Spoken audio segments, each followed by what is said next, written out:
We've seen Ninjas have some success on in the past, aligned in one game, but it still wasn't enough to put it away. Will that change right here, right now? These guys are going to be hungry for a win. Still, 9 games in the European LCS across now 5 series. It just hasn't panned out for them. We saw the lost records come up in the previous series with Dragonborns and Origin holding. You don't want to be in that company, I'll tell you what. No, you probably don't. All right, well, we'll get into the picks and bans here because the Shen was taken off the board by Ninjas. Clearly, they don't like their own kind very much, but it's followed up by the Galio and the Caitlyn away from EQ. And honestly, he had, up until the very end, almost a perfect game. Yeah, EQ was doing pretty well. Unfortunately, in that one team fight at the end, got caught by Febiven, deleted, and down goes the game. So at this point, Rakan taken off the table means that no Rakan-Xayah duo. Banned by Red Side is a weird one because if H2K had gone the Thresh the first pick, you'd have the Rakan in response, but there is always Tahm Kench available. So we may just see jungle priority, the Kha'Zix or the Thresh here for the support at least coming through on Thresh. Clearly Ninjas of Pyjamas is the second time they focused on Che. They just give him Thresh though in the first rotation. Yeah, I mean, there's things you can trade for it here. You can pick up either the Xayah if you want it. You could take away the Kalista, grab yourself the jungle matchup of choice here. The Kha'Zix if Shook wants it, deny it from Jankos. What is worth giving Zac up the Thresh? is available. That's true. Shook could take that one. You can steal a whole lot of things when you're able to slingshot into the pit, and it looks like it's going to be a Varus picked up by HQ. That wasn't the one I was expecting NIP to pick up, but it is no surprise. It's HQ. It is basically his most played AD carry for the entire season so far. And Ashe is the other option that we've seen out of them, but H2K, I think that might be where H2K opt in response. You got to think they're going to pick up Zac with this. Otherwise, it's just dead giveaway to Jankos. Or, okay. Well, Rek'Sai has a better early game than Zac, but has less teamfight presence than you would anticipate. So the Rek'Sai here, Shook looking to get into lane early. That's what helped NIP have a good early game. I feel like Jankos hovering the Olaf, probably more just like a joking thing than actually picking it. He loves to troll people in and out of champ select, for sure. They're going to switch it up at the last second. It's going to be the Twitch locked in for Nuclear. They're going to Twitch it up at the last second. At that point, Jankos setting up Nuclear and Che for a much less defensive bottom lane. As you can see, it's more of a kill lane up against that Varus. Yeah. Probably Zyra will get locked in as the last pick for Ninjas in Pyjamas. Either that or the Tahm Kench. We'll see if it ends up being the case. H2K having a little bit of fun once again in the pick and ban phase. Last couple of seconds going away. There it is. It's an all-green rotation. So we got 2 junglers very good at getting through into the lanes out of unorthodox places. We'll have to watch Jankos and Shook throughout the early game of this. And NIP, we saw this in game 1. The Rumble working very well into the Gragas. Flame Horizon came out from Prophet, and that means that they're setting themselves up in the same kind of situation. You can now ban away top laners, try and take away any advantageous matchups, and then NIP can focus themselves on getting Prophet ahead again. Yeah, but it was nearly a Flame Horizon in the mid lane as well, as Febiven was just equalizing that gold differential up in top, down in the mid. And we'll see if Ninjas in Pyjamas tried to deny him some more picks. The Cassiopeia was already removed once. It is again. No ban yet from H2K, 8 seconds left. Taking the time about it. This is Zyra we talked about being banned away. Varus Zyra, one of the strong matchups. If they do ban the Tahm Kench on the second ban here for phase 2, likely leaves NIP to just pick a Braum into that bottom lane. One of the only other champions remaining that typically is played into Thresh, although you can play a lot of things into Thresh. Yeah, that's a good point. I mean, Thresh is obviously one of those champions that's always going to have a skill matchup for himself. So as the last ban comes in on the NIP side, it's going to be the Orianna trying to deny Febiven from doing that damage. It's very tense. Yeah, really. They're taking their time on these. Yeah, H2K utilizing a lot of the time they have, as you were alluding to. So if it's not a Braum here, what else do we see banned out? Maybe a Syndra or the Corki taken away from Nagne. Maybe that's another pick to take away so that H2K have themselves a more comfortable blind pick. But it's a Talia. Okay, so what are they planning on the H2K side? So it makes some more sense to go with support here with either Tahm Kench or Braum, and then utilize your last pick for Nagne, get himself a decent matchup. H2K may go Syndra, in which case you just pick Corki in response, is decent. You could also pick a LeBlanc and pick Corki in response. Pick Corki and then pick anything that you want. Still basically loses the matchup, But you don't have to lose it too bad. yeah. All right, well, let's see if H2K end up going with the Syndra as it's been left through the entire time here. We'll see. Good old Feb been special. Had himself a revival on a number of champions, of course. We already saw him flash a couple of fun ones from back in the day. I don't think we'll see in the Xerath today, but you never know. No. With that Talia ban, it means Nagne can't be Lord of the Pit, but Lord of top lane, perhaps. Odoamne, yeah. Well, he Very can make his own cage. We'll see how that goes. I mean, this could be a ridiculous team fight. You put somebody inside that cage, they are not going anywhere because you've got a Zac, you've got a Thresh, you've got, in 10 seconds if you want it, the Syndra. That's the irony, though, is that we might have some weird interaction here where Jankos tries to absorb 3 people out of a Camille and one of them stays inside. That might be a bit of a weird one. Well, we'll see how it all goes down, but that is going to be a real interesting fight for H2K as Febvin does get his hands on the Syndra, and now it is just left to see what Nagne is going to choose to counter it. It's not going to be Mundo or Xin Shao, unfortunately. It's going to be the Corki. Yeah, all right. We talked about it before anybody had locked anything into mid lane. It just is such an unbelievably strong pick right now. And you can see that NIP, they theoretically are looking to get profit ahead like the last game. Have Nagne maybe not fall quite so far behind. But at the same time, you're playing into a Syndra. This is Febiven's Syndra as well. He's been very good at punishing people in the laning phase utilizing this pick. Very true. Nagne is going to have to watch his back. Even in the last game, it was still a rough matchup for him. But H2K, they've got power in just about every side of it here. Odoamne on a pick like Camille. It ain't Fiora, but come on. It can still really tangle. Prophet could be in trouble once again. I wonder where the junglers are going to start things off. If they head towards the top side early. I think that's where Shook's going. We'll have to watch out Jankos. He's been pretty good at tracking the enemy junglers for a while. And as we head into game, I think you got to look now, Shay, the roaming potential once again. It's harder to do on this Thresh, but you've got some sense of roaming towards mid lane. You can hook in lane, try and get yourself a kill, and then see whether Odoamne can gather with the rest of H2K. Not quite so clear-cut compositions. Well, it wasn't so clear-cut of a game from the H2K side. They let NIP back into the game on a number of occasions. And even in the early game, it went their way. You can see Jankos having a last-minute pep talk with the team, trying to get the boys all focused, ready, and fired up to take this 2-0 victory and come right back after their real rough loss against Fnatic earlier in the week. Can they do it? Can they close this one out in a 2-0? If you believe so, go ahead and hop on LOL Esports, at LOL Esports, I should say, on Twitter. Hashtag H2KWin. But if you believe in the Ninjas in Pyjamas, well, you know what to do. We're already in the game. H2, what were those hashtags again? Because you didn't say NIP win. I didn't. You got me. Yeah. Bamboozled. Yep. Every once in a while, as we start up on the game, a whole lot of Doran shields. I remember you can only pair those with 1 potion now. A little balanced. A little bit more balanced, although we're still seeing Hikyu build it on Caitlyn in the last game. I'm like, build it Oran's blade. Trade more effectively, but it's okay. Of course, still the sustain is great. It's just not quite as overpowered as it was when you could buy 2 potions with it. Che, nice. An easy dodge away. Nuclear's going up mid, though. Let's see what he's able to spot anybody. Looks like no. But the rest of H2K are kind of waiting and baiting around here, see if they can get a jump onto Shook. Yeah, H2K kind of trying to deny one of the more common stats that we're seeing here. Corki goes over, helps the Rek'Sai on Raptors, puts the phosphorus bomb over the wall. You get a faster clear. You're much healthier. That's what NIP were looking to do, but unfortunately won't be able to do it quite as effectively. Whoop. Oh, Che can't dodge that one. Sprout wins the level 1. Unfortunately, though, H2K had to drop away from that Raptors, so actually NIP are going to be just fine.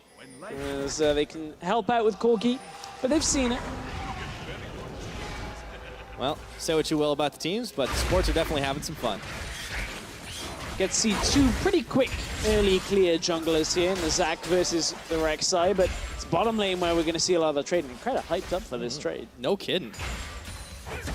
It's a Braum lane, probably not going to get a kill at level 1, but let him dream. Yeah, sorry, I'll let the crowd have fun. Oh, man. Well, if they get enough stacking on those arrows, you can always get a play going. But Nuclear and Che, This is an explosive lane. Not for the laning phase, for the team fighting, but they should have no trouble surviving. We've seen them hold their own. They did it last game against CQ and Spraddle. There's no reason to believe they can't do it again. I really want to keep an eye on the junglers, though. This is going to be the focus of the early game. You said early clear, but also the ability to get in the lanes and have an impact. Check back in on bottom. EQ gets flayed. Here comes Shook. Uh-oh. This vision is based on movement. Oh, sees the wolves. Steals the whole camp. Wow, that Victory feels for bad, Shook. man. One level advantage on the jungler. Okay, so Shook has given Jankos a hard time, not once, but twice here in this game. But checking back in with the mid, it's Nagne who's once again falling to the might of Febvin. And that's the problem, is now Shook hanging around denies Jankos his ability to get onto the blue buff. But Jankos, maybe you can smack him around onto that blue buff. Oh, trying to get the kiss with the blue buff. Unfortunately, though, that aggro's the blue buff onto Jankos. Featherman's the first out of lane here, so Shook does have to be a little careful, but I think they're just going to back out, reset themselves on this one. That was a bit of a wacky early game. Little yakety sacks in the jungle right now. Blue buff going to reset, and Shook is going to be right there to absorb it as Jankos has to chill out right back in the base, so he's going to be set behind from the get-go. This is really annoying for Jankos.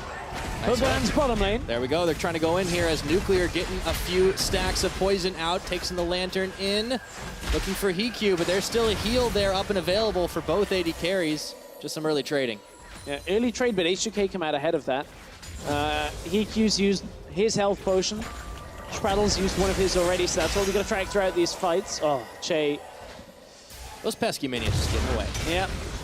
Finally, Shook grabs the blue buff as a prize. Doesn't, however, defend his own. So yeah, all that might go to nothing. You can see Spraddle actually is now leaving the lane to try and defend it, but it's way too late. Yeah. Chase here, so they see this one coming. Spraddle's actually going to go ahead and take the blast cone over the wall, and now he might be able to defend. Jankos could be caught up here. Shook and Nagne are coming in. He's going to get the smite down. Can he make the getaway? Stands on top. Not enough. Yeah, easy play out from H2K to equalize what NIP were doing. And you see, for all of the time that Shook focused on the top side, to some extent, Jankos is not too bad. He is still down in experience, but look, Febvin roams out first. Ooh, has to flash. Away from the scout of the week. Yeah, this is a lot of testing that NIP are trying to do up against H2K. But Febvin recently flashed as well, just before that exchange. So that is actually an opening for NIP. If they can get back in there, get the tunnel underneath Febvin and try and land that knock-up in the middle lane, that might be an opening. Yeah, it's always the chance. We haven't really talked much about the top lane right now. It's been a relatively quiet affair, all things considered, but last game it was the center of attention to kick things off, and now Ottawamne is just easily trading it out with Prophet, but you got to be careful how quick you go into a rumble. Yeah, you Flames do have to doing a lot of damage. Do have to obviously dodge around that heat. It was adapted not too long ago in the patch on 7.12. The heat drops off quicker.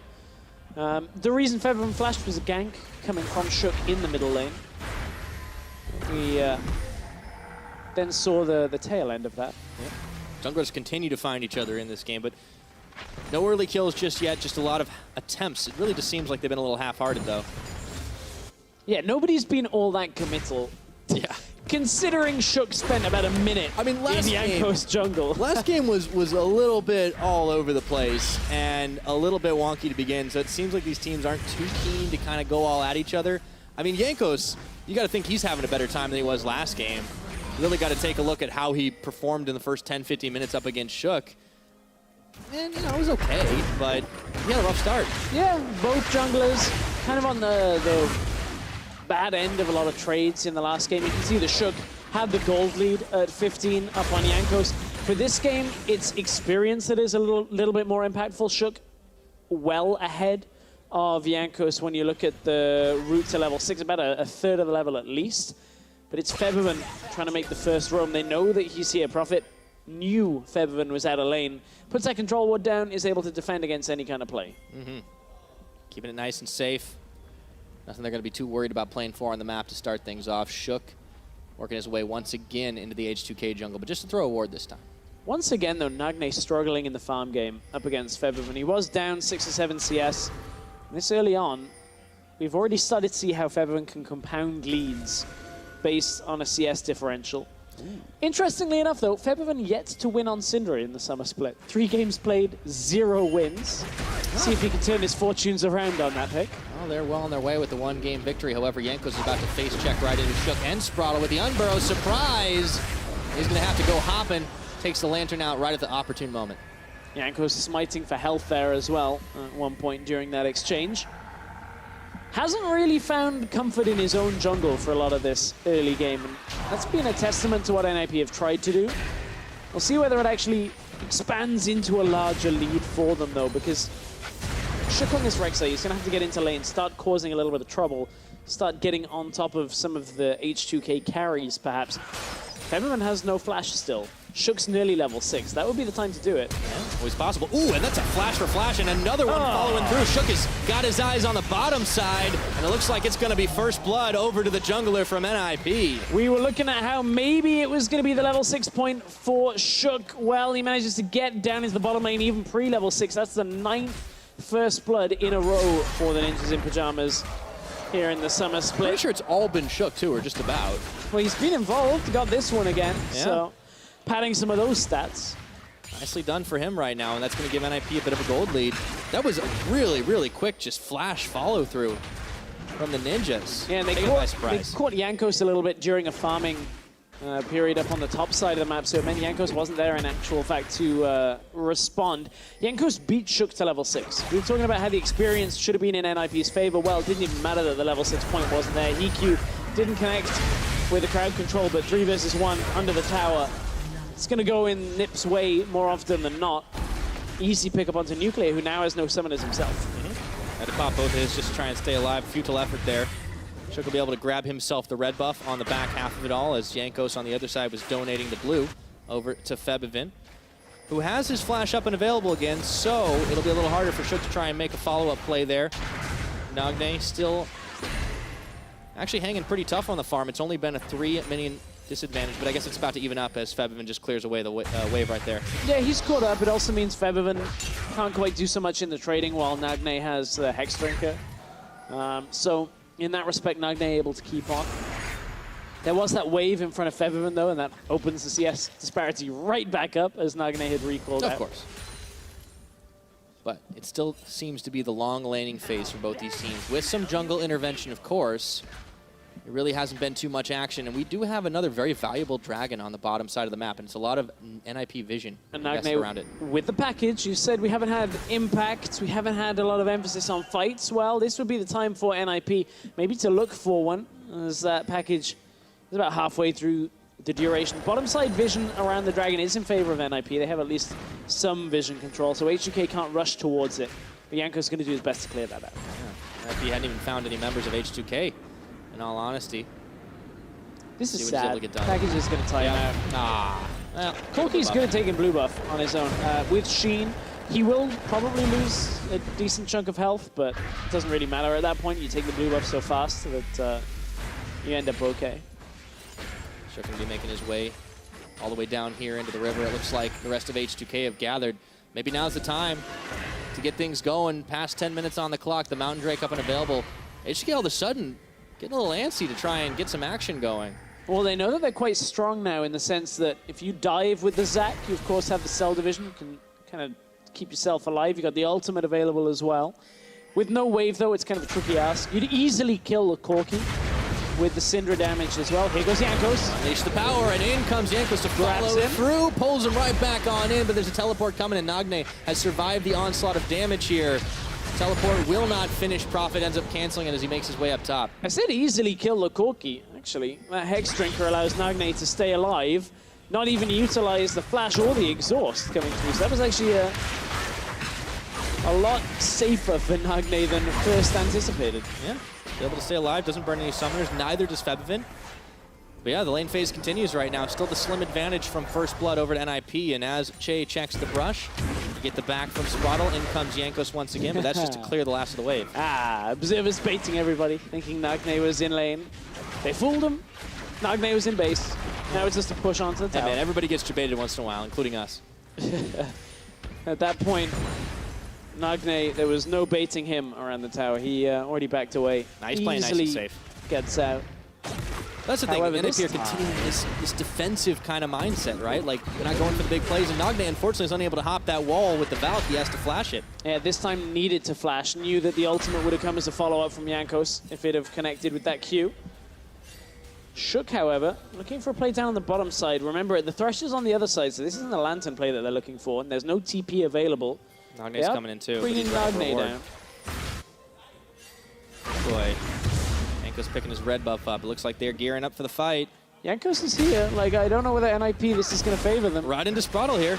He's got one odoamne stack. has TP. Another. Pulls in Spraddle, but the rest of NIP have arrived, and Jankos is bouncing down into the bottom lane, but this is chaos here, as Shook is going to get taken low, but not taken down. Shay's going to be the first casualty of this fight, and odoamne trying to join the fray, but he is not fast enough to get out of harm's way. H2K are able to turn that one right around. It's a 2 for 2. Yeah, 2 for 2, but at that point, you look at it, H2K, they brought odoamne down to the fight. Prophet didn't have his teleport available, so he's being focused up on the top side. H2K need more from this if they want to take the exchange. The kills did go on to Nuclear, which is a good benefit for them. But an even trade is not exactly what H2K were looking for from that. Now Nuclear was pushed up on his own. He does have his flash, but he's not going to get a chance to use it. It looks like Nuclear is going down to HQ. Exactly the same mistake we saw from Nuclear in game 1. Overstaying after H2K getting something from an engagement and then getting turned on by the bottom lane of NIP. But all of a sudden the ghost switch is happening all across the map. We're seeing some moves all over the place. Prophet trying to be tough, and he's going to survive until Jankos comes forward with a stretching strike to finish the job, and Febiven's even going to be able to pick up Spraddle. It was a heroic effort, my friend. H2K were trying to give the kill to Febiven, and Spraddle very nearly saved Prophet's life, but if it wasn't for Jankos being able to flash forward, it would have been a very different end to that exchange. Oh, that's just fun. All right, well, Squad goals, yeah. if it actually worked, I guess, at that point. Well, here's the start. Here's the start of all the action, where Jankos pops right into Spraddle, and then decides to go bouncing. Note Febiven's position in the base at this point. Running to the fight ends up being a 5v4 for H2K. This is a great start, getting at least Shook and Nagne towards that tower. Problem is, Shook is able to take out Shay before he drops. And then odoamne was left 1 versus 3 almost. Jankos was there, but took him a while to be able to have that impact once again in the fight after that initial ultimate. Well, I mean, the smoke clears right now, and it's still a very even game. NIP holding that incredibly slim gold advantage, but it's 4-4 in kills. We're 15 minutes into this one. And this is where that early defensive mindset isn't going to be doing you any favors. They're going to look to try and make some plays here. NIP have to try to find something back, even if it's been kept close. They're going to have to try and make these plays to get H2K off their feet in a bad way. Let's see. Nagne, they hop in. It's Jankos looking for him. Scatter the weak, but panned away from it as the Twitch is going to be caught up. Nuclear nowhere to go. He's locked up, and the Lantern is going to save his life. But Shook's right on top of him and finishes the kill. Premonitions. Knowing bot lane was where the kill was coming through. NIP able to push down the tower now on top of it. And again, very similar to game number 1. NIP with the lead in the early game. They've been taking it toe-to-toe up against H2K here. But this time they get the tower first blood on top of that kill, so we'll see what they're able to get done, opening up that gold lead for themselves. And remember, coming into today, NIP were ranked 3rd for first tower percentages with 62% of their games. They ended up securing that, and they've done it once again. H2K at least are able to finish off a tower in the mid, but that was a long time coming, and it gives them a little bit more of that gold back. But we're going to take a look at how Nuclear got locked up. Yeah, just ult from HQ. Nuclear had his flash. You gotta flash that. And if he does flash, Che has Lantern, it would have been an easy escape for H2K, but this has been something we've seen from Nuclear a couple of times. Yeah. Not flashing some of the more telegraphed crowd control. I don't know what it is. This has happened a lot. Yeah, a little bit odd. Sometimes maybe just a little overconfident going up against the likes of HQ and Spraddle, but NIP have been focusing on this bottom lane a lot more this game. And it's been to the detriment of the H2K bot lane. And I feel like HQ was in a position in the last game on the Caitlyn that he could have carried, but Febiven found him in the team fight, took him out, and the game ended in favor of H2K. Don't know whether I am quite as confident on the Varus. It is one of HQ's favorite champions. Well, he hasn't died on it yet either. really only went down at the end there, but Jankos was looking for him to try and pull him back in. Instead, he has to take the Lantern escape. Didn't like that one. Weird little noodly arm. Flies back away. Yeah, EQ was almost touched by the noodly appendage. We know what church Jankos goes to. I suppose we do, Devin. I suppose we do. Hey, I live on the internet, all right? I mean, we are broadcasting on the internet. I'm pretty sure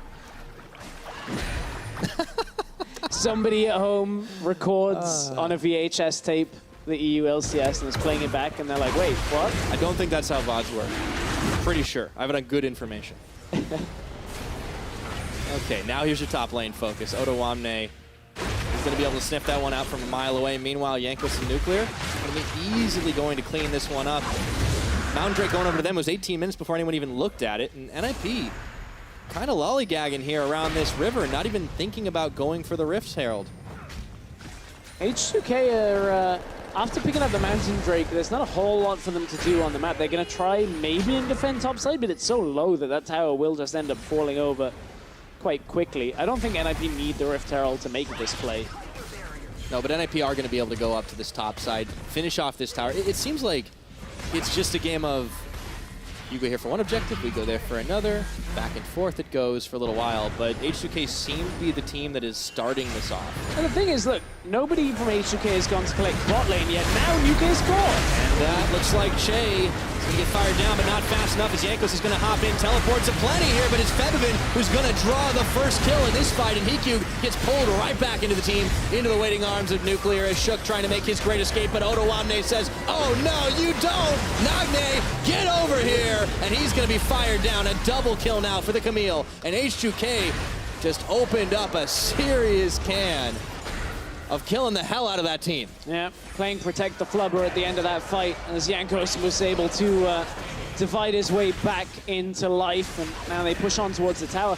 It looked to have been a good catch for NIP, but the fight turnaround comes from H2K. They have a lot of crowd control, but you have to balance in the team fight. Looked like it started out the fight catching Nuclear. Turns out Nuclear ends up fight basically with full health because it was Che that was the one that was really in danger. Yeah, you're right. Using just about everything on the Thresh, and they didn't even get his health bar all the way down to size. So still, once again, very close on the gold game, but H2K, they've turned the lead in their favor. Now it's just shy of 20 minutes, and there's an easy-to-take tower up top. They can go back, reset, finish it off again when they like. And here was how it all began. Che just straying a little bit too far out. Che starts on, as you said, they don't even get his health bar low. Nuclear was the one that healed through that for Che, and then is able to output damage.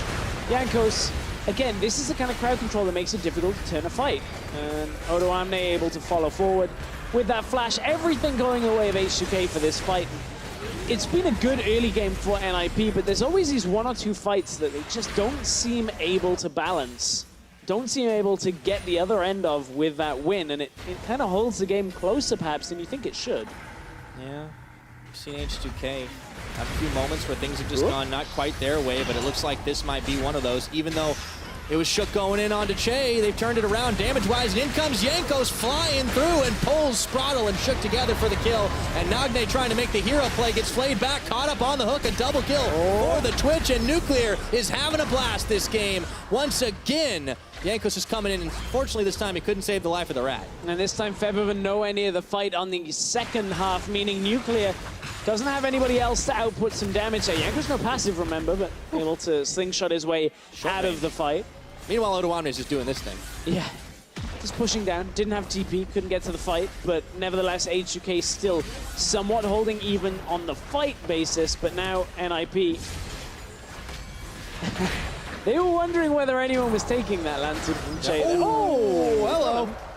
At the end of the day, you just needed to throw down the Dark Sphere. Yeah. All right. Febivin, 306, pretty respectable. Here's the start of that. Shook wants to go all in.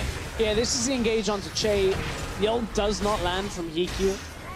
And unfortunately for NIP, the ultimates are back available once again for H2K. Good equalizer through the fight means Nuclear, as he's trying to kite forward, doesn't have a whole lot of range of motion in this fight. Prophet eventually gets through the fight, is able to put the damage down, and despite Jankos kind of trying to body block, it doesn't really work against the Flame Spitter. Just roasts everything, boils that water. It's kind of Kind of gross. Just a little bit. Not as weird as SKT Zach's going to be, because that's weird, where it's just like, eats a bit of himself. I don't want to think about it. That's gross. All right, H2K. I mean, this is where the lead starts to get out of control for them. They've got the map control. They've got the vision. They can keep pushing around. It seems like NIP, this is more of the classic type of game that we see from them, where they're okay for the first 15. They trade a little bit, and then it just starts to fall apart. Game 1 seemed a little different because they held it so close for so long and had some better fights. But now we're starting to see the messiness. Now we're seeing them tag teaming in and trying to go all in on one guy, blowing all their ultimates and just not getting anything as a result. Shook goes in with the tunnel, doesn't find the kill. Nagne tags it on the back half of the fight and doesn't get anything. Prophet gets one. That's about it. Yeah, NIP been trying to just fight as hard as they can for this entire matchup, and unfortunately, it might be a similar gold graph again. Yeah, well, I mean, this one's nice and flipped because H2K are on the blue side. Yeah, but the shape holds true at NIP, even to a head. This is maybe one of their larger leads that they've had, but still, it's starting to kind of turn around in H2K's favor. Here comes another fight. Jankos wants to go in this time. He gets a stretching strike onto Nagne, but can't find a partner for him to dance with. And Odo who's coming around the backside of this. Red carpet gets thrown down by Prophet to cut off the rest of H2K. And that will be the disengage now for the Ninjas. And NIP didn't lose anybody yet. Odo Amne trying to jump forward into the fight, but it's all about vision control at this point for H2K. They have enough wards up on the top side to be able to at least move freely between the jungle, the river, trying to deny NIP any chance of contesting objectives, but it's bottom side that they're really committing to as the Drake is about to spawn. A lot of members of NIP up on the top, but you can see they're a little scared. They don't want to start anything off. Clearly not strong enough to take out the Baron on their own, and Jankos and Nuclear can just tag team on the Cloud Drake, give themselves a little extra movement speed, try and get these fights set up a little faster. It's going to be about the split push game the later this goes for Odo Amne, at least. No TP available right now means that NIP maybe have some sense of an advantage if they do catch H2K with Odo Amne out on the side lane, but that will expire in a couple of minutes. But the real issue right now is Febiven. We saw recently what he was able to get done just by throwing down a Dark Sphere. He hasn't died this game. He's only getting stronger. 2.5 items. It's going to get out of control. Nuclear, on the other hand, he's got a lot of damage, but also has died a lot. So if he survives through a fight, gets that damage out with that 5 kills that he's earned himself, that should be all they've written for NIP, but he has died quite a lot, and that can't really be afforded from H2K's standpoint. Yeah, I mean, against a team like NIP, maybe you can get away with it a couple of times, but we got to see them stepping that up, cleaning it up as they go up against tougher opponents. But for the time being, they still got their eyes on the prize for this one. Jankos goes in, but not far enough does he stretch. Yep. In the end, Che has to lantern him out. Couldn't find the engage, and it feels like this game has become quite repetitive. Jankos throws himself at NIP back away, Jankos gets chunked low, Jankos recalls, Jankos comes back onto the map, tries to throw himself at NIP, and NIP back away. I hope one of these attempts for either team is more successful in the next couple of minutes, because this game's starting to dry up when it comes to some of the successful fights. Yeah. Well, at least NIP proper attire for a snoozer. Well, see if here we go again. Jankos going in, and they get the hook this time, and oh, they pull everybody together. That's going to be a whole lot of damage, and Jankos says, let's go bounce, and I think you like it. Nuclear cleaning house on the back of it, but it looks like Prophet's going to be able to get at least one kill in the end. Nagne tries to be the hero, but it is just not enough. Prophet, as the last man standing, is going to try one more time, but the hook pulls him in for the quadra kill. And Nuclear's huge. Wins the fight without Odo Amne even being there. Means H2K split their focus, but do it well enough. Jankos gonna have the assistance now of the 9-kill Nuclear. Baron buffs going H2K's way. This game has gone full into their favor. Oh man, dive 4 times, a couple in lane just to give the enemy team false hope, and all of a sudden, rat-a-tat-tat, spray and pray. I don't care what you call it, but that was sick. H2K able this time to find the engage. We talked about needing to find a more successful one. Well, hook on to the stretching strike out of Jankos was enough to catch everybody, and it's scumbag Jankos. He started the fight. The first kill went his way. Yeah, it wasn't intentional. Yeah. We said this was going to be all about Febiven, and he just goes down because Prophet was right on top of him. We also said if Nuclear stays alive, he's the one that will win the fight for them. And he stayed alive, and he won the fight for them. Quadra kill goes his way. Significant amount of damage. Wouldn't be surprised if that was like close to 9,000 damage from that fight. Okay, well, it's still a lot. Hey, we need to wait a little while, then we'll get into that level. It's only 28 minutes. Remember, the last game honestly went a lot longer than we usually expect from the Ninjas Pyjamas. Shook going in onto Jankos. Scout of the week. It's going to stop him in his tracks. But the teleport's coming in for Prophet right now. Jankos wants to go bouncing into the tower, and Redemption keeping him healthy for just a moment, but Shook picks up Febiven all the same. Che is going to be able to finish off Nagne. Actually, it ends up being Nuclear who gets a kill himself. Jankos pulling everyone together with the last tick of his health bar. And Nuclear's going off again. How about that for 2 more kills? And Shook, you ain't going nowhere. It has gone from an even game to a nearly clean ace in favor of H2K, only losing Febiven once again. H2K have completely blown this game wide open, and you saw Nico watching on for NIP. I don't think there's too much hope of them continuing on in this game. H2K too far ahead with 2 minutes of Baron buff still alive. Before all those fights, we saw the gold graph and how it had started to trend downward for NIP, as usually expected, but this is the cliff just going right off the rails here. Sprattle's up to defend, Nagne's there as well, but with 28 minutes on the clock, it is such a massive gold lead right now, and Odoamne is going to be able to just keep split pushing with this Baron buff. Yeah, the rest of the team are going to empowered recall out.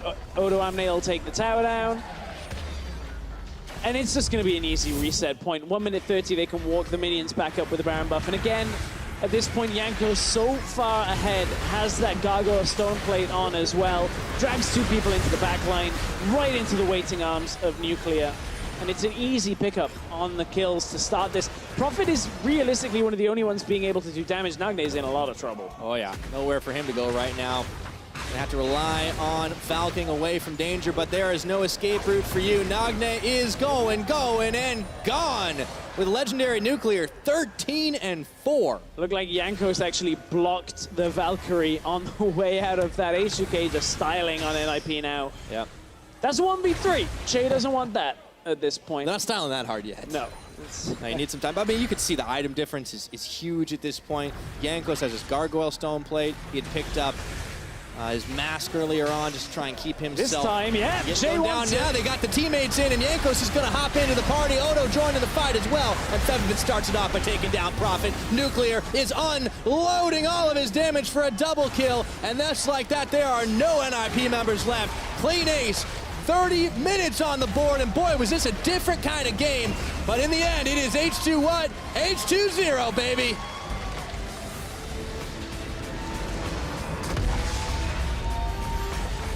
Even game for the majority of that once again for NIP, but you look at the winner at the end of that game, H2K putting up massive numbers, the most kills for a player this split already out from Nuclear on this Twitch, 15 kills to end that game.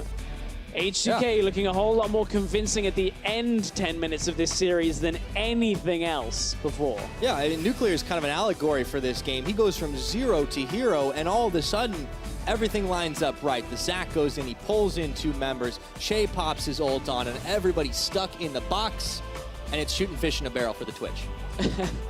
Yeah. It was easy setups in those kills. Like, Jankos jumps in, grabs 3 people, drags them into the back line. Oh, man, that was... But I don't know why it took so long for them to get to that point. It was a very strange series from the offset, but that last 10 minutes was how we honestly expected most of it to go. And that's something that I figure like H2K will probably go back and try and think to themselves, it's like, why did it take us so long to have that massive impact? And game 1, very close all the way throughout. If it hadn't have been for a clutch shockwave right at the end, may have gone a different way. That's very true. It was quite a long game 1, and you look at the way that game ended, it's hard to even think it was happening in the same series. NIP showed encouraging signs in that first game. The second one, it was a little weird. Let's be honest here. That was a strange start to both games. Yanko's having a little bit of a tough time. Shook coming in, stealing his jungle away. But in those jungle fights, that's where things started to turn around. That's where Jankos was really shining. And still king of the jungle. Despite both series today being a 2-0, a lot of credit was earned by both Mysterious Monkeys and NIP today. Sure, there were mistakes by both teams. Right. But looking at their opposition, Fnatic, H2K, You anticipated that these would have been clean 2-0s without much contest. Can't be said. NIP, for the first 30 minutes of game 1, first 20 minutes of game 2, actually holding an even game. Generally looking quite clean, setting up some fights for themselves. Well, you see that some of these lower tier teams do have the ability to kind of hang tough for a while to make trades. Even in the first couple of weeks, we were seeing that they were still making mistakes even then, but holding on. When everyone was still trying to figure out the way the meta was going to be on patch 7.10, et cetera, you know, you can kind of forgive that. You can think, whatever, all that stuff's kind of going to happen. But now, even weeks on, we're still seeing them fight it out. There is no team that is just not doing anything. It's lying back and taking losses. And that's great to see. And that's interesting for the rest of cross-group play now, where we're going to see the likes of an NIP versus, you know, one of the middle pack teams, maybe versus a Vitality across group from them? Or is it Mysterious? You put me on the spot. Yeah, I know. It's okay. When we get those middle versus bottom of the table, that's where we're going to see the real I want to see them interesting against the Mysterious Monkeys, because based on what we saw from both teams today, that's going to be really interesting. That's going to be a real fun series when you look at it. And yeah, it's Vitality in the cross series from NIP. I was testing That's going to be... Good save. Good save. Drop me in it, but just, of course, naturally. Just save yourself. It's okay. Interesting series there. As you said, the Mysterious Monkeys NIP series is going to be a fun one. And I think it's going to be a close series for more reasons than the Origin Roccat series was from Spring Split. I just hope it's not so long. I don't know. It was quite fun. One, That was one of the most memorable series like 10 for a lot of portals reasons. and everything is pretty interesting. But I think you're right, though. Both teams now that do sit at the bottom of the table do show a step up compared to what we saw in the Spring Split. Absolutely. Well, let's not talk about the losers. That's going to do it for us here at the caster desk. For more on H2K's win, Dracos is standing by with their player of the series. I am indeed. Thank you, Pyra. And, of course, a little bit of a spoiler there. But Fevin, earning player of the series, how does it feel? Great. Love it. So much detail. Absolutely love it. Of course, coming into this matchup, I feel like H2K was the clear favorite, but in the games, a lot of them felt pretty long. A lot of them felt pretty back and forth. How did you feel overall about the team performance? I think we played pretty sloppy again. I don't know exactly what happened the first game, but we were behind on top and bot lane and jungle. So there was a lot of pressure into my lane, which I couldn't really extend my lead, which I had. And I think we still managed to stall it fine and get our scaling and get the good fights. And the second game, I think we were, one kill down as well, but I think we had pressure most of the time on the map, and I think it was fine with the picks we had, because we had Zac, Twitch, Syndra. Our scaling is just insane. So. Were you surprised in the draft phase to get so many of those picks, to kind of get the optimal matchup on the top side of the map, to get the Zac in the jungle so late as well? Yeah, it was kind of weird, because usually people don't hesitate to pick Zac because it's really OP champ. But yeah, we already saw that they pick Rek'Sai over Zac, so it's just free. And we had priority in mid-top jungle, so we're just better champs, I think. Definitely worked out for you guys. Still get the 2-0 at the end of the day. Now I'm curious, we look back earlier in the week, Series versus Fnatic. I don't want to go into too many details there, but I'm curious, because you talked about sloppy performances again today. What do you think is the biggest struggle right now for H2K in terms of competing with top teams? I think it's really weird, because I think in scrims we play really aggressive and we're really confident and stuff. And then yesterday, when we played against, 2 days ago when we played against Fnatic, we were playing really scared, and I felt like our drafts didn't really enable us to come back in the game, because we had champions that are not that good from behind. So yeah, it's just weird to see us play really safe when we are playing really aggressive in scrim, and I think we just have to get more confident on stage with doing the plays we do in scrims, and yeah, then I think it's our biggest weakness now. In the past, H2K has always kind of been a team that's been so close but never quite been able to make it to the point where I think naysayers of H2K say you guys kind of have a tendency to choke in these high-pressure games. Is that something that you're very aware of as a team? Is that something you feel like is fair to say, or do you feel like there's more there and that might not be the case? I think we already showcased choking and playing really scared in playoffs and for example, games 2 days ago. And I think it's good that it happens now. I think the games right now, even though we are third in the group, we just want to get to playoffs and we want to get to the finals. It's as long as we get to playoffs and we get ready for playoffs, then I think that's all we're going for right now, even though We want to win every game. It's not always the optimal if you can learn from your losses and be stronger in the playoffs.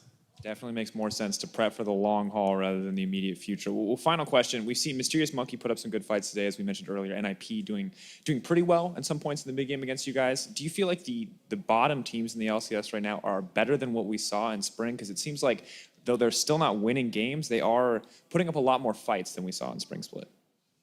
Yeah, I think for sure.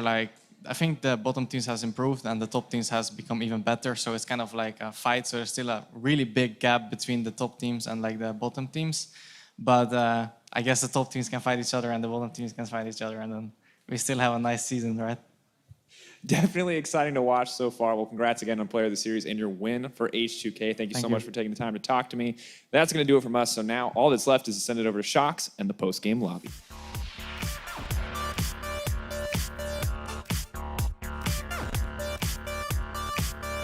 Good evening, everyone, and welcome to the post-game lobby. I'm joined by the Fisho, Caps, and Soaz to take a look back at the first week of cross-group play. Hello, nothing really changed. We were just on a desk, but now we're sitting. Have you found a good way to sit on the chair? No, I have not. I'm like this, and then I'm this, and then I'm just gonna sit like this, and Seems chill with like my you're friends. sitting to me. All right, let's kick it off with you guys, with Fnatic. A very strong performance in cross-group play. You guys lost to Rocket last week, but you bounced back phenomenally. You beat H2K, obviously. Today, you also beat the Mysterious Monkeys. And maybe for people who haven't caught the H2K series, once again, we're going to take a look at some of that.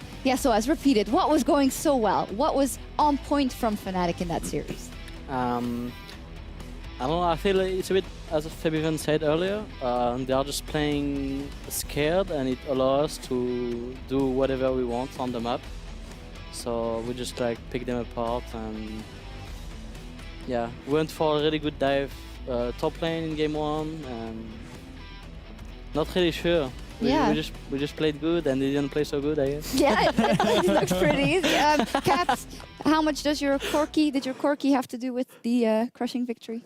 I mean, I think game 1, I was just laning mid on the first tap, and then I saw 5-0 cannon. So, I mean, I guess in the early game at least, I felt like Yankas was constantly invading our jungle. So he was actually trying to do some proactive things, but they weren't able to do more than just invade our jungle and get some camps. So once we saw the opportunity, we just went for a bot play, and instead of getting a few jungle camps, we got a few kills, maybe a turret, and it turned out that that was more work. So. Yeah. I have to ask. Yeah, go ahead. Because Corki builds, we've seen different ones. You're the only player to build Blade the Ruin King second. Why? We saw Tem do it in Korea, and always copy the Koreans. So simply just copy the Koreans. Okay, so when the next Korean builds IH second item, then Caps is gonna change too. All right, cool. I mean, I play a lot of Corki games in solo queue, and I just went for whatever I felt like did more damage, And I tried every build pretty much. I tried so many different things. I tried AP, I tried everything, And I really felt Blade did the most damage. Proper research. I wonder which Korean played Orianna, Rod of Ages, Nashor's Tooth. Ooh, yeah, Faker. Maybe we're missing something. Hey, from scrims, From scrims. Final word maybe about H2K. Fabian had a lovely interview there where Dracos asked him about, hey, is the choking, is that still a problem? And he said, well, it's good that it happens now, but I guess the Fisho, what you've brought up too, and why you said this is the last time I put my money on H2K is because it doesn't matter if it happens now, it's going to happen again, it seems like. Yeah, again, so let's pretend it never happened before, and they just played Fnatic this week, and there was some choking, and they were like, once, You're like, okay, no problem, that's fine, we can believe in that. When it's happened multiple times, as you just said, against other top teams last, but quarterfinal, fun enough against Fnatic as well, 3-0. I don't know. I mean, there's clearly a deeper problem that H2K as a team has not managed to fix with some of the vocal members they have on them, and also maybe probably as a coach. Huh. Possibly, but does it all matter? They were the only team. They were the best performing international team last year at Worlds. They got to the semifinals. It matters if you want to do that again. Yeah, it does matter if you want to do that again. So, well, we'll see if that happens. But Fnatic, for now, they are the kings of the castle in terms of EU LCS. And we want to talk a bit about Reckless. And earlier, the Fisho also took a deeper dive into Reckless's Cannon and what makes it tick. For the full breakdown on the Electric Yordle, hit up youtube.com/LOL Esports. You guys can check that out later as well. The Fisho had a whole rant, very informative rant about why Cannon works for you guys or not. So I want you guys to tell me now. First up, Soaz, obviously, you're always often in combination as Shen with the Cannon. Why is it so special for Fnatic and so important? I mean, first, I don't think Reckless is the best cannon on the team, but... Oh! It was me, or? No, what does it work for us? I mean, it's one of the ADs that you can pressure sideline with. So they always have to put like more members on the sideline. People usually have to go with the ADC and all this kind of stuff. As Reckless can usually go on the sideline alone, and we can be proactive on mid during this time, or we can look for picks on the sideline because he's pretty strong 2 versus 2 versus 3 champion. So it's just one of the proactive AD, and he likes to play it, so it's good. It fits us well, so it's fine. How did this playstyle start? Because like obviously Spring Split, you guys early on were trying to play like every other team in Europe, and then halfway through, Nico de Pico was no longer on the team, and it was like the players took control, rioting all around the Fnatic house, and then suddenly, did you guys just in Scrim just started playing like split pushing AD carries again, and it just clicked, or? I mean, I think we are playing. Not really sure. Like we are not playing so many like different champion. Maybe in terms of like style, we are just forcing a bit more right now, and we are trying to pick like a lot of proactive champions, so anyone can create plays basically. Mm-hmm.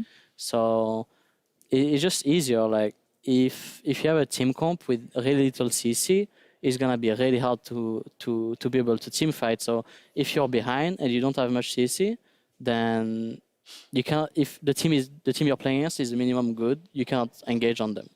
And so if you have a lot of CC, you have multiple ways to possibly come back into the game and create fights and scenario where you can possibly win. Yeah, makes sense. Caps, the idea that everyone has kind of the power and the will to make plays on Fnatic and it can be responsible for winning the game. Is that something that you've been doing more and more now? Have you been feeling more comfortable to do that and take those decisions for the team in games? I mean, I think it's hard to have that. I mean, there's not that many proactive mids, I think. Mm-hmm. Talia, there's some Talia, some Syndra, and I can look for things, but in general, the mid laners we play, it's not like I'm doing that much proactive engages. You know, sometimes I will look for Talia ult on site, so I will look for Syndra stuns to engage and stuff like this. But I think it's more thing from like top 80 and support where we look for a lot of proactiveness.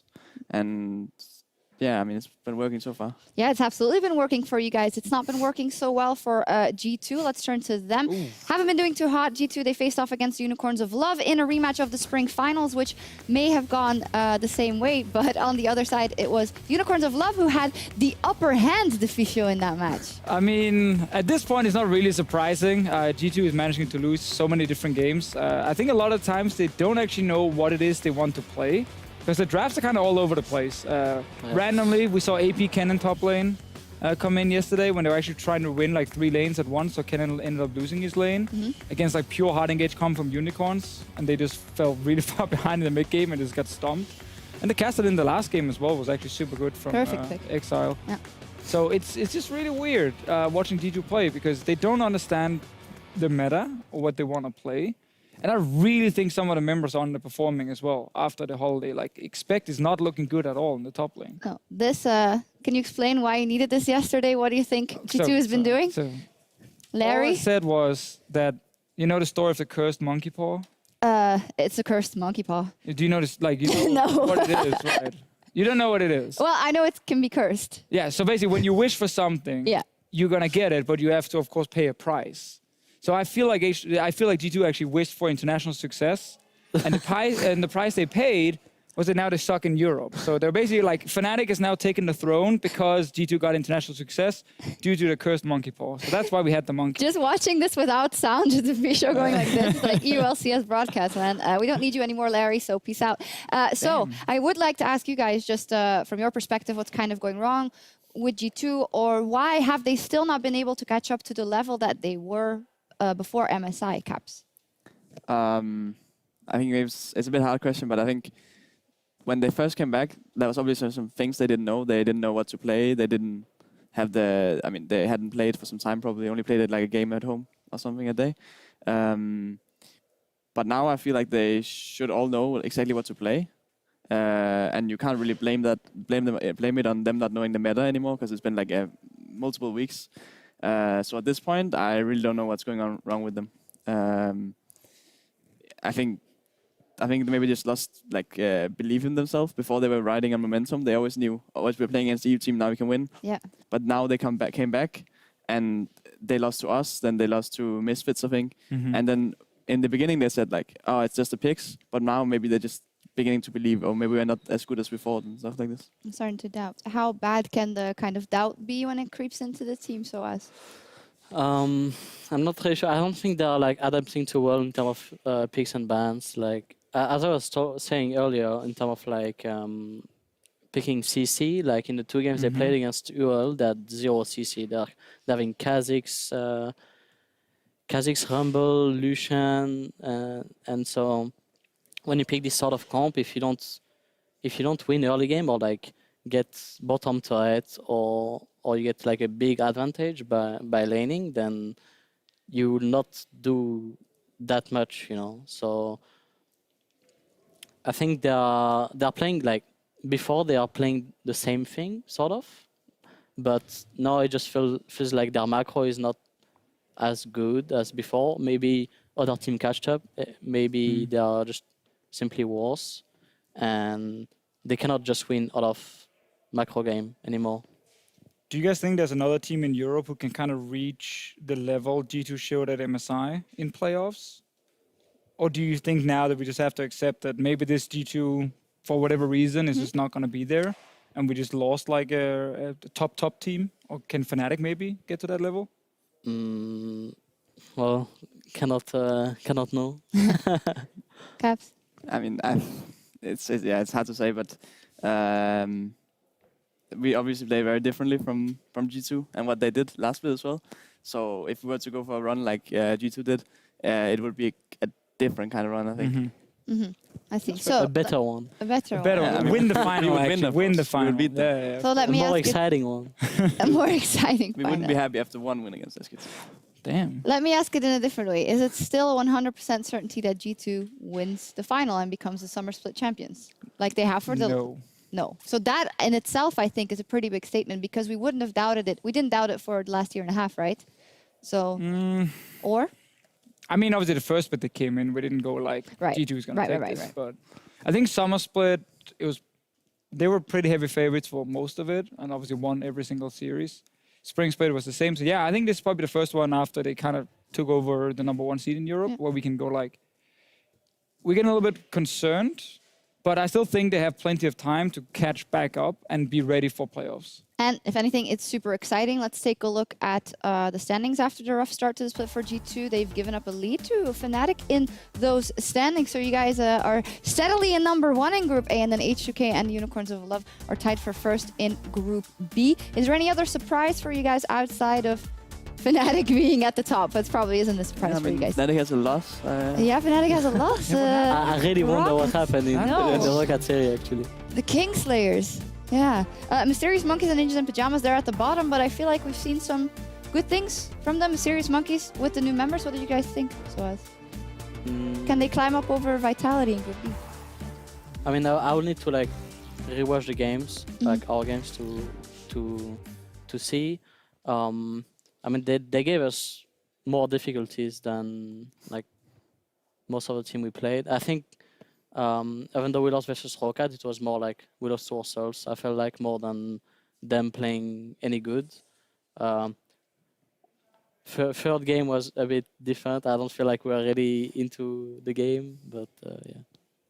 I think Monkeys played actually much better They have today. the potential. They have the potential, yeah. Classic caster comment. They have the potential to be great. Buzzword. I think Kik is an amazing. I think Kik showed some pretty good things. I actually kind of like the Aatrox. I know obviously it's a really cheesy pick, but I think it actually made sense. We don't like the word cheese. It's a cheesy strategy. pick. It's a cheesy, It's a okay, strategy. fine. It's a different strategy, but I think the pick was pretty good.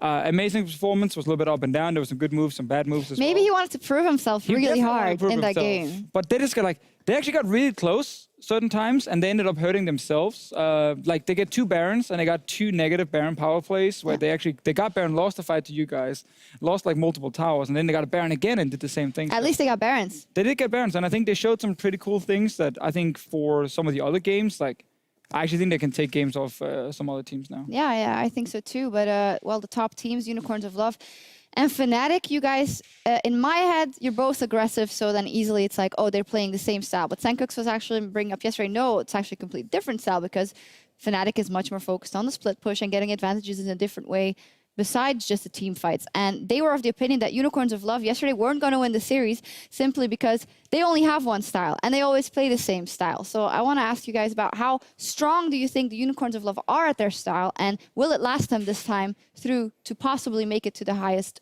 ranks of the EULCS? What do you think, Caps? I mean, every time we play against Unicorns of Love, at least in scrims, we haven't really played them that much on stage. But every time we played them in scrims, it's always the same where you see Hylissang and Suxe running down mid lane and jumping in on me with Zac and some blitzcrank. And it's really frustrating for me as a mid laner at least to play against because I've never seen that hard camp as Unicorns does. And I think maybe that's a bit of the difference where they play a lot around mid. And we play a lot around side lanes and pushing the sides. They're really good at just grouping mid and and just engaging, you know. Yeah, the underestimation is still there though, always, for the Unicorns of Love, isn't it? I mean, kinda. It's just because they play so different and it takes many risks in the gameplay. So, like, a lot of times, a mid laner like Caps is going to be like, why is this guy mid lane now? He shouldn't be here. That's a bad play they're making. Great play. And then he dies, obviously, from it because he didn't expect him to be there. And then the play actually worked. So they gamble a lot in the way they're playing. And that's why some of the games they can actually get a big advantage. In other games, they can fall really far behind due to the play backfiring. Who's like the furthest away from the Unicorns of Love in terms of style of the top teams? H2K. And why? Yeah. And I feel like H2K has been trying to insert more aggressiveness, maybe for that reason alone, because they do keep falling to an aggressive Fnatic, to an aggressive Unicorns of Love. So do you think that's maybe where they need to improve the most? I mean, it's definitely a problem for them that they react extremely poorly when someone is actually playing very aggressive against them. So that if they want to, win the EU LCS, then that's definitely something you need to work on. I mean, they're saying in scrims they're doing the same. They're playing super fast and like trying to make a lot of plays. I don't know if you guys are scrimming H2K a lot and if that's true or not, but that's what Fabian just said in the interview. Yeah. Clearly not working on stage. They do play differently, I think, in scrims. I mean, I can only see from my point of view, like, mostly like jungle top, but I feel like jungle top play a lot of defense in scrims. And I mean, I personally feel like Odom, they play a really defense when I play him in scrims and when I play him in LCS. Is he more aggressive in scrims or? I mean, he will tend to be like more proactive. Like in LCS, it feels really easy to read him or like what he's gonna do or what he's thinking. But I mean, I guess most teams are playing differently on stage. Again, compared to scrims, because in scrims, people will always go for like more risks. And when we went to come down to the later blocks of the scrims, then like almost more risks. Does Fnatic have the best scrim record in the EU? I think we should stop streaming actually. Stop scrimming. Probably like a blacklist a little bit from time to time. Oh, no. Is it so as a... It's SOAS. It's always SOAS. I knew it. It's always been like Timo top running down. Yeah, it's always that. All right. It hurts my heart when I hear about European scrims because it's often just like people doing really dumb things and then they don't do it on stage. So they don't actually get anything like, from the practice. It's like, oh, God. Well, we'll see how that evolves also for H2K. And as we move on, we've also seen some big performances in the mid lane over the first 4 weeks of the summer split. And Caps, you were kind enough to share your power rankings. Caps making a list. Wait, who's first? And then there we go. So you put yourself first, which is nice to see. And then second, Nuke Duck, which is already a point of contention. Perks, Ferry, Power People, Senkux, Exile, Magnate, Betsy, and Kosku. So first up, why do you think you're first? Or why do you rank yourself?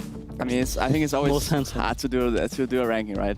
But I just feel like when I play the other mid laners, there's not really any mid laner in particular that stands out right now. And I think the top, like with last bit, there was Perks who stood out, and every time you played him, you could feel it, right? But right now in the top, there's not really any mid laner that stands out. And I saw Nuke Dog stand out against some of the other mids, so I thought he would be really high. But I mean, I just chose to put myself highest because Yeah, fine. someone has to be. You know? So, Nuke Duck. What do we think about Nuke Duck in the second place? Because he's someone who had on and off games, right? And we've actually had question marks for the longest time. Does he still have it? He's at least shown it a bit, I think, this split, the Fish Show. But do you think he deserves the second spot? I probably wouldn't put him second myself, but I would have him in top 4. I think he's very underrated by the community because they often remember some of the bad games that Nuke Duck can have, and he has been somewhat inconsistent, but there's actually a lot of games where his team is just losing around him, and he's doing extremely well in his own lane and getting early kills, and kind of the only guy making sure this team can actually get into the mid game and not being just out of the game already. So I think he's playing well, but I probably would personally put him under Perks and Febivent right now. Would you put Caps on number 1? I think right now Caps number 1 is actually very fair. Oh, there we go. So, what are your thoughts about the rankings? Anyone who's out of place? I mean, talking about Nuke Duck, I feel like when you feel like you're performing good yourself and you're not necessarily doing so well as a team, you tend to like focus a bit too much on yourself. But what I like about Nuke Duck is that even though he probably feels like he's performing good, but he's still like proactive with his team, and he still look for play to make with his team. So he's still like, he's not only focused about himself. So I think that's a really good thing for him. Why is the mid laner for the second best team in the league at number 7? Exile, why did you put it so low? And what is for you kind of, if you have to go over Power of Evil, Senkux and Exile, why did you put them in their positions? I mean, I think it's always hard to rate people, right? But I think right now, the last couple of weeks, Exile has had a really rough few weeks, and it's actually kind of weird because the first week he was really showing up, and we scrimmed him before the split started, and he was performing really well. But then as the split started progressing, it just became worse and worse, I feel like. And I'm not sure if there's something wrong with him. Maybe meta feeling. Yeah, either that or he lost grasp of the meta. But I mean, there's definitely some problems for him right now. Yeah, we're definitely looking for him to climb back up the rankings. The Fish Show, some thoughts? Yeah, I think with the Exile one, like for me, sure, some of the meta or some of the picks he has is maybe not what other mid laners are going for. He's playing a lot of Ryze as one of the only guys. Only Nuke Duck also played it. I think actually in the world right now. But I think for me, mainly the thing with Exile is it's not even so much like mechanics or anything. It's just like he's making really weird and bad decisions in the game, like unnecessary decisions. Like he will lose his flash, sit on 20% HP, and instead of going back and recalling, he will just run forward and start pushing in towards the enemy tower, and he just gets ganks and dies. So it seems like this mentally he's trying way too hard to do stuff when he doesn't need to. Maybe it's one of two things, right? Xerxes comes into that lineup and does amazing and is making all the right moves. Maybe he feels like he has to kind of match that. Or the way I look at it is we have all these arcs of progression, and what Perks talked about last year, where he said, yeah, you start by being mechanically really strong as a mid laner and you can out 1v1 them, then you play LCS or you play the professional competition. You have to learn different things. You have to learn the hold back, you have to learn the macro. And for me, that's where Exile, he's not really taken that next step. And I see that in you, Caps, for instance. Obviously, you've had experience in a TCL as well, but you don't just jump in like a headless chicken anymore sometimes, you know? He does that a lot. He does that a lot. Scrim. Oh, never mind. So maybe that he just needs someone to push him to the next step. Sure, I mean, that's obviously where you have your team around you and your coach, and I would think at this point that Exile will look at the VODs as well and kind of figure out, okay, am I doing the right thing? Yeah. Probably not. Yeah. But we can see can also be a huge advantage if Exile goes back up for the Unicorns of Love staying there. Any final thoughts on the rankings?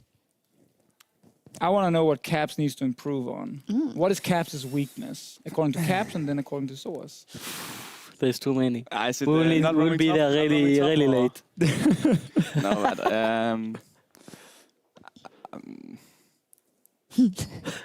Perfect player. No, but I mean, it's hard to. I hate saying like flaws and strengths, you know. But sure. Because you can always just say like I need to improve on everything, you know. But yeah, I think it's just about playing. Maybe I mean you can always say that taking more scrims, more like LCS, and playing more consistently in scrims, so that the scrims will match the LCS performance. Because a lot of our scrims are, you know, a bit more aggressive, I guess, than those days. So. Because of who? because, yeah, I mean, there's a team thing, you know. All right. So Soaz wants to see Caps take it more seriously, even in scrims. Correct? I think it's like not an individual thing. It's a bit for everyone. It depends. It depends of the days as well sometimes. Yeah. But but yeah. Right. All right. Good I mean, old Fnatic scrims. Yeah, it yeah. happens to a lot of teams, honestly. Probably us and UL a bit more than others, but yeah. Yeah. All right. Well, we'll round it off there. Thank you so much, Caps, for making your list and the insight. We'll have to see who lives up to the title of EU Mid as cross-group play continues next week. Do you still remember the list meme? Anyone? The Caps' list? Yeah, Caps' Oh. list. Oh, I do. I remember. We brought it up. We went there. So for now, we're going to move on and take a look at some few players that have made a strong impression. Here are your LCS big plays of the week, brought to you by Acer. First up, Misfits Gaming. They brought a new meaning to All In versus Vitality. And at Agasotero9 tweeted, that is a Jarvan plus Orianna combo right there, to the face, stomped. The theory is that you get a lot of extra AP onto those auto attacks. I still feel... Oh, as Counter-Shot gets grabbed. We may not be able to answer that question. Shockwave on 3! Rachel Fisher comes down. The baby cage locks in Vitality. They can't escape. It's a double kill for Power of Evil. Yeah, what did you say, Caps? I just said, imagine if we didn't have Nashor's Tooth, then maybe the shockwave would hit a bit more harder, you know. I saw a few autos in there. Yeah. No, adding some value. Don't hate. They won. They won the series. They're placed really highly. It was actually a pretty sick wombo combo. It was. And the best part about that replay is that if you just keep running that replay, you actually get an even better play. Oh, yeah? The Yeah. Blitz. Oh, the The signal. Blitz, exactly. So better Blitz than you then, Soaz? Yeah, for sure better Blitz than Jesse's. yeah. Then Jess, I was asking about you. Yeah, all right. Well, funny thing, in the same game, Ignar, he pulled off an insane Blitzcrank hook. And at MCFan95 quickly drew the comparison to a certain big name support. There we go. So us. There's no flash. There's no flash. I slow. Nice! All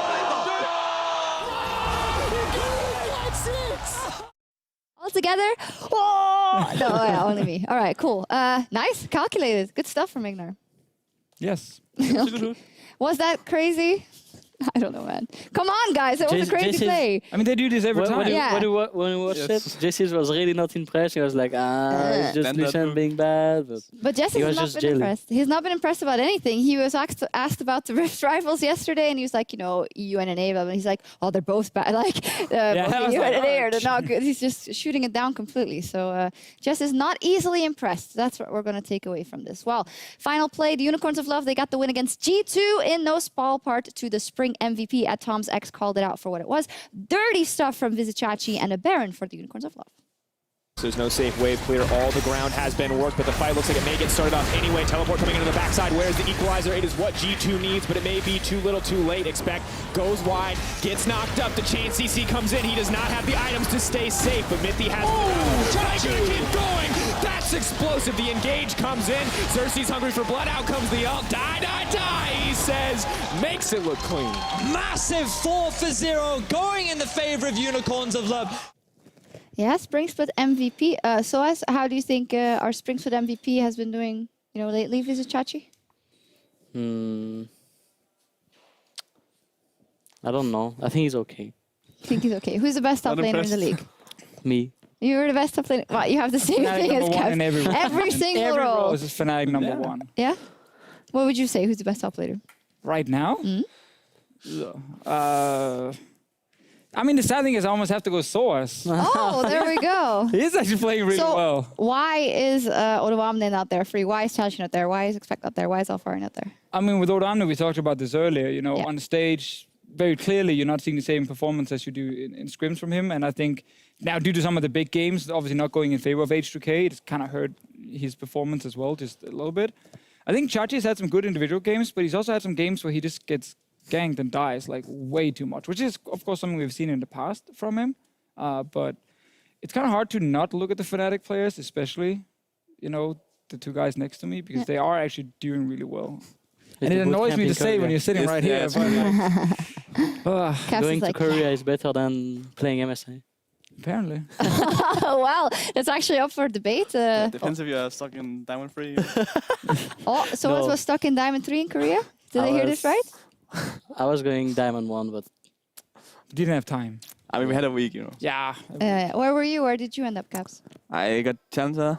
Last day challenger. As expected. So did Chachi and Zerxay. Yeah. With So- highlighting. Duo Q abuse, and I played against him, and he was abusing Zek. Yes. Right. Okay. I played against them a lot actually. In the start, I assume, before yes, they got high ranked. I was the Diamond 1 and they're like Plat 1 promos and they are just abusing top lane. Both of them. Just camping top. Really good.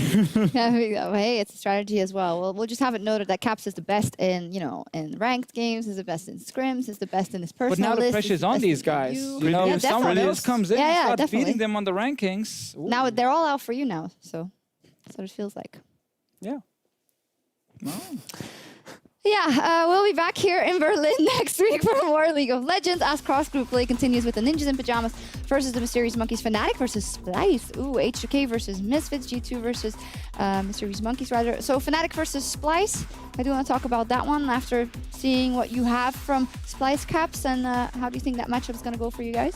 So we saw some pretty interesting stuff from Splice last week when they played the Unicorns. Aurelion Soul God versus Aurelion Soul God. Malzahar, some Kassadin. He got nerfed now though, the Malzahar. Yeah, that's true. So.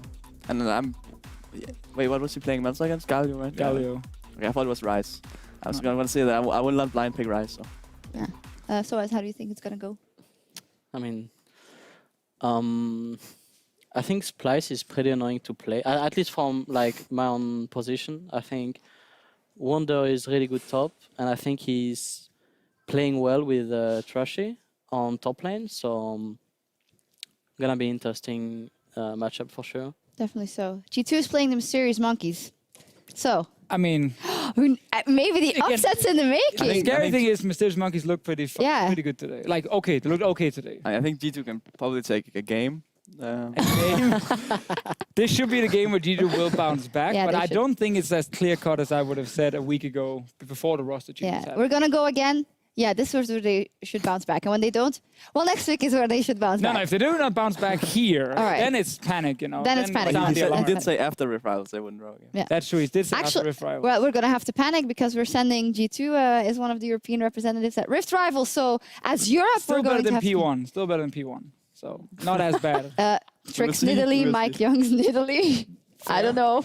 One ban. We need we need a ban. All right. Natalie in 2017. Yeah. Hey, final thoughts maybe for Rift Rivals. You guys excited to play some international competition? It's been a while, so as. What competition? No. Trying to build I'm gonna give you a chance. I mean, it's always interesting to play against teams that usually don't play against. Since it's, I mean, I'm obviously more looking forward to play against Sina and TSM. Hopefully, like we can learn a lot. I feel like it's different for us to learn a lot of things because we are playing such a different style than other teams. So hopefully, we can get as much as we can. Oh yeah, actually, you guys play a very different style. So all you can do is give information in that tournament. That sucks. Well, they can also win the tournament. And right. All the European fans really happy. Are really happy. Caps, final. Are you excited to play versus Björksen versus Jensen? Yeah, I mean, and the teams ascending, all three teams actually have a pretty hype mid laner. So it's definitely going to be fun. I think those are the three NA mids I would probably play against the most. Pobble is playing really well lately, but other than that, Jensen, Björksen, also Danes. So yeah, exactly. That gives them maybe an equal chance. You know? An equal chance. To get clapsed. To get caps. All right, cool. Well, that is it then. I'm really looking forward to that and to the continuation of cross group play. Time for us to call it a night here from week 4. Thank you guys very much. Thank you guys very much for joining me, and we'll see you again next week as the ELCS continues. Have a great night. Au revoir.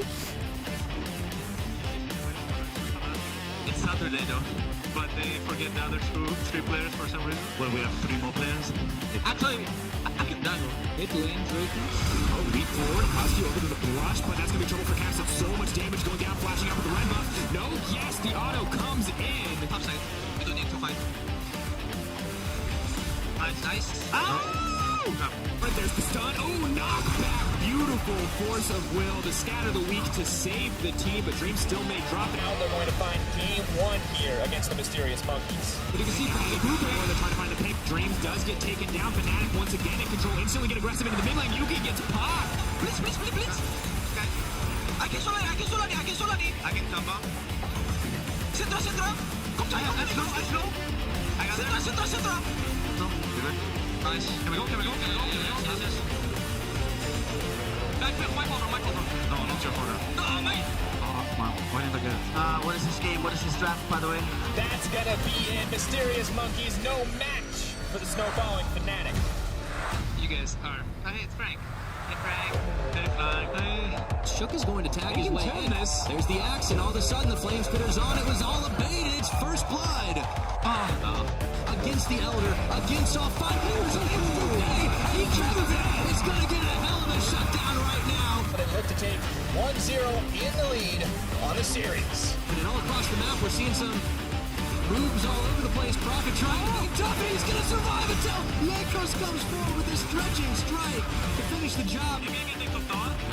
Oh my god, sir. Come on, bro.